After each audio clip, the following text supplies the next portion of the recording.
16. The 1001. Goals.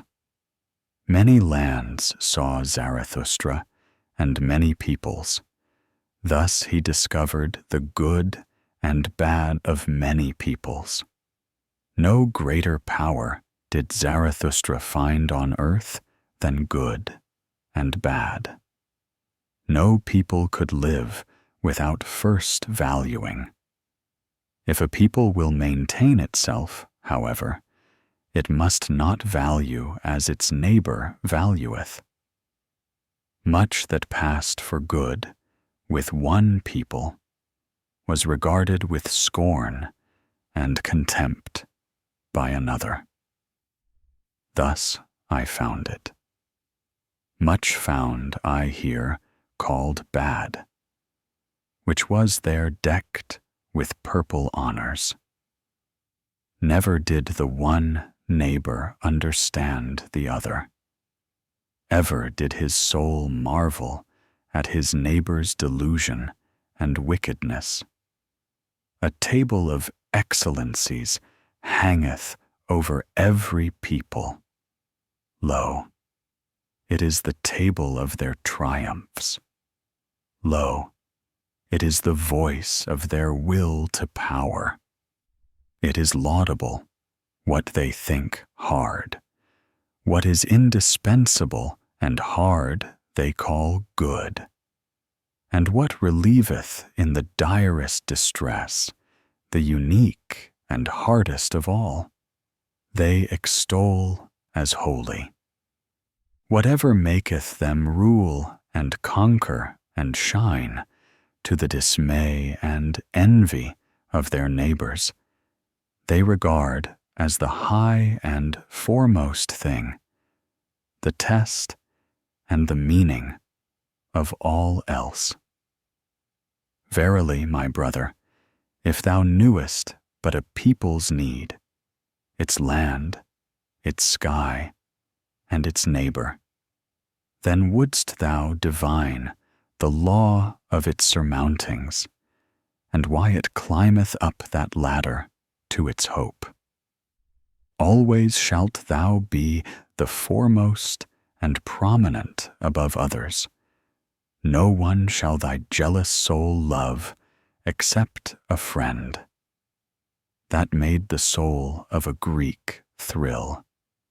Thereby went he his way to greatness. To speak truth and be skillful with bow and arrow. So seemed it alike pleasing and hard to the people from whom cometh my name, the name which is alike pleasing and hard to me. To honor father and mother, and from the root of the soul to do their will. This table of surmounting hung another people over them, and became powerful and permanent thereby. To have fidelity, and for the sake of fidelity to risk honor and blood, even in evil and dangerous courses, teaching itself so, another people mastered itself, and thus mastering itself became pregnant and heavy with great hopes.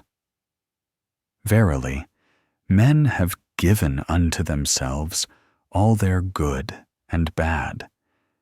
Verily, they took it not, they found it not, it came not unto them as a voice from heaven.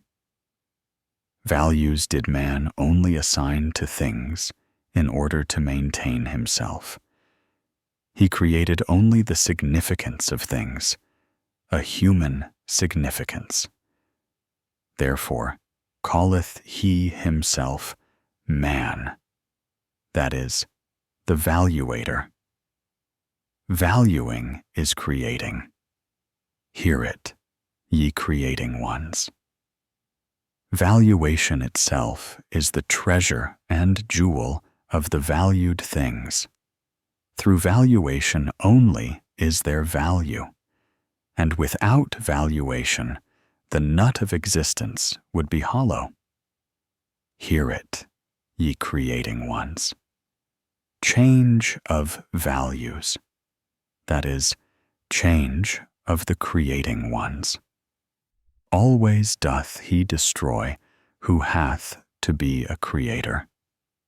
Creating ones were first of all peoples, and only in late times individuals. Verily, the individual himself is still the latest creation. Peoples once hung over them tables of the good. Love, which would rule, and love, which would obey, created for themselves such tables.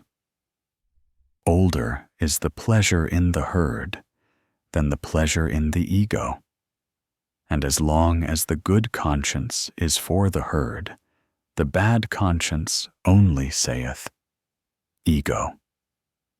Verily, the crafty ego, the loveless one, that seeketh its advantage in the advantage of many, it is not the origin of the herd, but its ruin. Loving ones, was it always, and creating ones, that created good and bad. Fire of love gloweth in the names of all the virtues, and fire of wrath. Many lands saw Zarathustra, and many peoples. No greater power did Zarathustra find on earth than the creations of the loving ones. Good and bad are they called. Verily, a prodigy is this power of praising and blaming. Tell me, ye brethren, who will master it for me? Who will put a fetter upon the 1,000 necks of this animal? 1,000 goals have there been hitherto, for 1,000 peoples have there been. Only the fetter for the 1,000 necks is still lacking. There is lacking the one goal. As yet, humanity hath not a goal. But pray tell me, my brethren, if the goal of humanity be still lacking, is there not also still lacking humanity itself? Thus spake Zarathustra.